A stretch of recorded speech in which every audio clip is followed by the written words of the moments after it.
Sekarang kita lihat Marcus Aurelius, cara dia menerjemahkan gagasan-gagasan Stoik.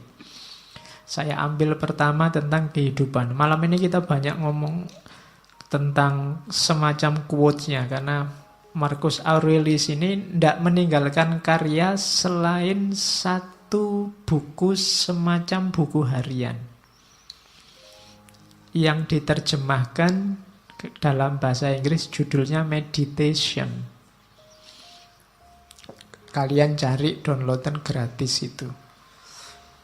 Masih asli dalam bahasa Inggris. Kalau ada yang pintar bahasa Inggris boleh diterjemah. Dan ini saya potong-potong dari situ, saya klaster-klaster. Cuma tidak bisa banyak karena bukunya tebal, ya kita ambil yang sesuai kadar waktu ngaji kita. Meskipun saya tidak yakin bisa nyampe semua karena banyak. Jadi hidup ini yang pertama rumusnya katanya Marcus, carilah apa tugasmu. Katanya Marcus, segala sesuatu, apakah itu kuda atau anggur, diciptakan untuk tugas tertentu, untuk peran tertentu, maka carilah tugasmu sebagai manusia. Sering kan saya singgung ayat afahasibtum annama khalaqnakum abasa. Itu kan Allah loh yang ngomong. Apa kami ciptakan engkau itu hanya untuk iseng? Pasti tidak. Ada tujuannya. Kejar itu.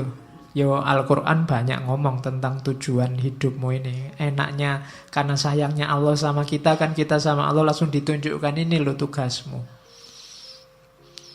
Jadi ya kayak misalnya ini ja'ilun fil ardi khalifah, aku ciptakan manusia di muka bumi jadi khalifah.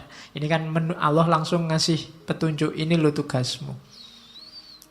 Maksudnya Markus, ya kamu jalan di tugasmu itu. Setiap hal di muka bumi ini ada perannya, ada tugasnya. Jangan dikacaukan, kamu sendiri juga jangan kacau. Nanti kamu susah sendiri.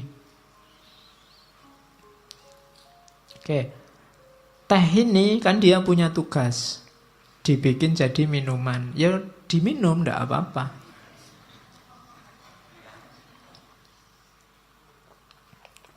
Manusia yang minum, jangan dibikin kacau.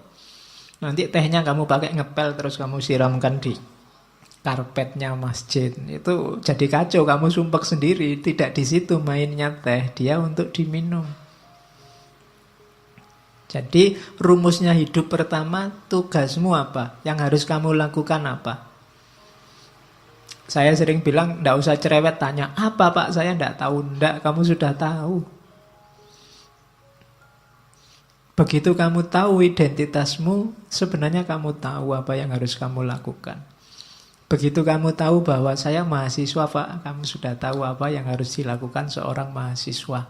Di rumah, saya ini anak loh Pak, kamu tahu apa yang harus dilakukan seorang anak. Saya ini tetangga loh Pak, kamu sudah ngerti rumusnya tetangga yang baik seperti apa.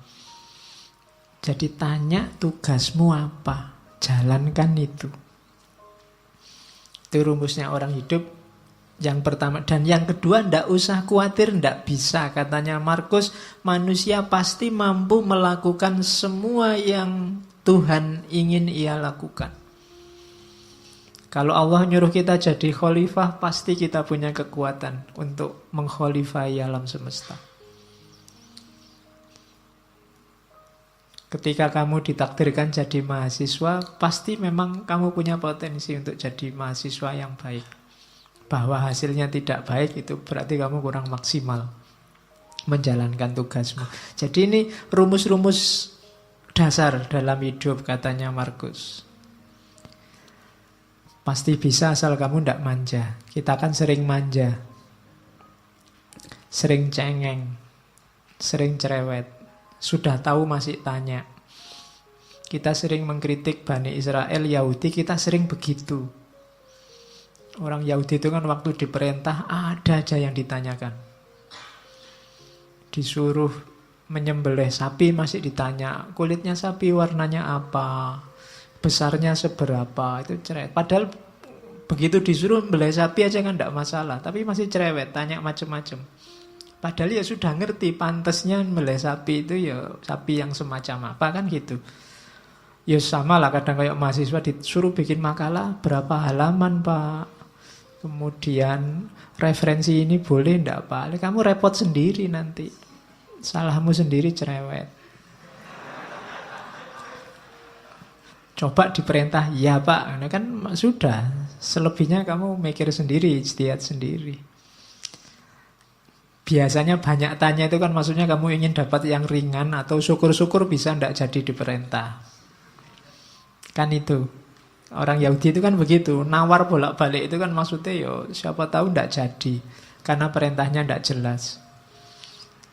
Nah kita sering begitu dalam hidup. Kamu sering ngerti tugasmu tapi ndak jalan kenapa? Kamu nyari alasan, nyari dalih. Alah Pak ujian masih lama. Alah Pak kan segalanya sudah ada garisnya, ada takdirnya. Alah Pak selalu begitu. Nyari dalih. Terus bekalmu lengkap katanya Markus. Yang pertama apa? Ndak usah khawatir. Alam ini ada rumusnya, ada sunatullahnya. Jalankan tugasmu sesuai sunatullah. Kenapa harus kamu jalankan sekarang? Karena tidak lama lagi engkau tidak ada. Dimanapun. Hidup ini kan cuma sementara. Kamu dikasih fasilitas hidup yang sementara dengan tugas tertentu. Kalau nanti tiba-tiba kamu dipanggil sama yang ngasih tugas dan tugasnya belum selesai, bisa jadi kamu dikasih nilai C, D, atau E. Kalau kamu dikasih nilai E kan susah. Kalau tidak lulus di kampus gampang. Kalau tidak lulus besok di akhirat, urusannya panjang. Kamu tidak bisa ngerayu-ngerayu. Karena sudah selesai. Tidak ada remedinya.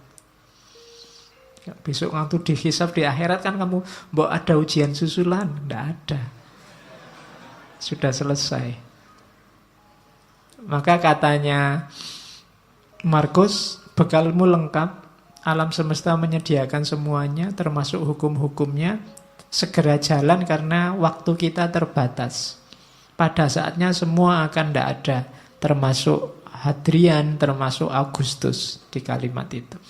Hadrian ya raja sebelumnya, Agustus raja Romawi pertama, yang paling sukses menyatukan kerajaan Romawi. Orang sebesar itu saja juga waktunya limited, terbatas. Kalian ini kan edisi terbatas. Percayalah Allah tidak menciptakan yang mirip kayak kalian lagi. Bikin yang lain yang lebih cakep-cakep. Terus yang kedua katanya Markus, fokuslah pada apa yang kamu lakukan karena tugasmu di situ. Ingatkan dirimu bahwa tugasmu adalah menjadi manusia yang baik. Ingatkan dirimu apa tuntutan alam pada manusia. Jadi alam ini kayak mesin besar, ada sistemnya, kamu punya peran. Itu yang dimaksud tuntutan alam. Kalau kamu tidak memainkan peranmu, alam ini akan kacau ritmenya. Dan ketika alam ini ritmenya kacau, efeknya ke kalian lagi, ke manusia lagi. Maka ikuti tugasmu, jalankan peranmu sebaik-baiknya. Lalu jalankanlah tanpa ragu. Jalankan kebenaran, ungkapkan kebenaran saat engkau memahaminya. Cuma ungkapkan dengan baik, dengan santun, tanpa pura-pura. Nah ini, apa yang dijalankan? Kebenaran. Menjalankannya dengan baik, dengan santun, dengan tulus, tanpa pura-pura. Itu tugas hidup kita yang pertama. Di meditation itu saya potong-potong rumusnya orang hidup itu ini. Kita ingat-ingat coba ya, ini pedoman hidup kita katanya Markus. Hidup kita itu secara durasi itu sementara, pasti ya, limited. Tidak lama kok hidup kita itu. Sudah tidak ada lagi orang yang usianya mungkin 150 ke atas. Atau 200 lah, tidak ada. Orang sudah 70, 80 itu sudah luar biasa. Malah kasihan orangnya kalau nggak meninggal-meninggal. Loh iya, malah kasihan. Sifatnya berubah. Hidup kita ini karakternya alam di antara yang kita sebut sunnatullah tadi berubah. Maka kalau kamu kaku, ritmemu akan kacau. Jangan kaku. Kamu harus luwes. Ketika kamu kaku, sementara lingkungan alam sekelilingmu berubah, maka yang terjadi ritmemu kacau, jangan-jangan kamu juga mengacaukan ritmenya orang lain. Jadi karakternya hidup ini berubah. Durasinya sementara. Persepsi kita, pemahaman kita, sifatnya abu-abu kalau bahasanya. Abu-abu itu apa? Kita ini manusia yang terbatas dan pemahaman kita juga terbatas. Kebenaran, kebaikan yang kita pahami itu sebatas kemampuan kita. Maka tadi jangan kaku. Kalau kamu kaku, kamu akan mandek di keterbatasan tadi. Kamu tidak berkembang. Tidak lebih baik, padahal kamu harus lebih baik terus. Karena hari ini kamu terbatas, besok batasmu harusnya lebih luas. Jadi persepsi kita ini suram. Kita itu tidak ngerti sangat banyak hal, ngertinya cuma sedikit. Berarti apa? Kebenaran yang kita tahu sebagai benar juga limited, terbatas. Bukan karena kebenarannya yang terbatas, tapi kapasitas kita yang terbatas. Kemudian persepsi urusan akal ya, pemahaman. Sekarang tubuh kita itu sifatnya melemah. Grafiknya manusia itu kan ya kecil jadi besar, setelah itu kan melemah. Sebenarnya bahasa aslinya membusuk. Usia-usia kalian ini mungkin sudah tidak bisa lebih tinggi lagi, tidak bisa berkembang lagi, sudah selesai. Kecuali kamu ikut terapi-terapi minum pil apa itu, nambah tinggi 2 cm itu mungkin ya. Sudah tidak bisa, percayalah, sudah habis pertumbuhanmu. Kamu minum susu pertumbuhan tulang sampai berapa, sudah selesai. Usia-usia kita sudah tua. Jadi, dan grafiknya pasti semakin melemah. Tidak ada orang yang tambah tua, tambah kuat, luar biasa, tambah tidak ada. Pasti. Jadi tubuh, jasad, fisik itu semakin melemah. Kemudian jiwa kita itu yang karakter utamanya sebenarnya dia kebingungan. Soul itu. Dia kalau tidak punya pemandu resmi, dia selalu bingung, mudah dipengaruhi.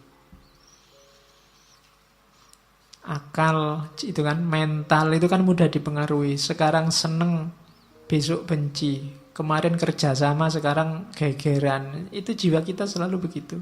Mudah dipengaruhi, selalu dalam kebingungan. Kemudian 5 yang atas tadi kan serba tidak enak. Terus kamu, kalau gitu saya nunggu takdir, keberuntungan. Tidak, keberuntungan, takdir itu tidak bisa ditebak. Tidak mesti.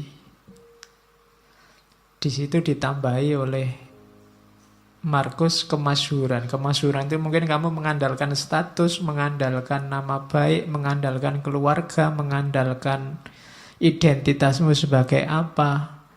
Katanya Markus itu juga tidak pasti. Seterkenal apapun orang, pada saatnya juga lenyap, dilupakan. Jadi ternyata hidup kita itu semacam ini.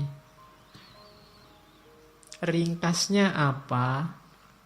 Katanya Markus, hidup ini bagian fisiknya seperti sungai. Dia berubah semakin lama semakin melemah. Sungai itu kan mengalir semakin ke yang lebih landai, lebih ke bawah. Sementara jiwa kita, rohani kita bagaikan mimpi dan kabut, tidak jelas, kebingungan. Dan akhirnya kita menjalani hidup itu kayak medan perang. seperti medan perang dan perjalanan yang jauh dari rumah. Jadi hidup ini medan perangmu. Perang di mana? Perang melawan dirimu sendiri sebenarnya. Melawan hidupmu sendiri. Dan jangan mengandalkan reputasi, jangan mengandalkan status, jangan mengandalkan nama baik, karena semuanya akan terlupakan. Maka tidak usah terlalu banyak membuang energi untuk hal-hal yang tidak penting. Ayo mikir hidup kita sendiri saja. Wong hidup kita sendiri juga tidak terlalu bagus situasi dan kondisinya. Wong ya semua orang begitu. Kalau ditarik lebih jauh lagi, tidak ada orang yang pantas sombong. Sering saya bilang bahwa manusia itu diciptakan sebagai sosok yang tidak pantas untuk sombong. Karena lemah dalam segala aspeknya. Oke, nah kalau hidup begitu.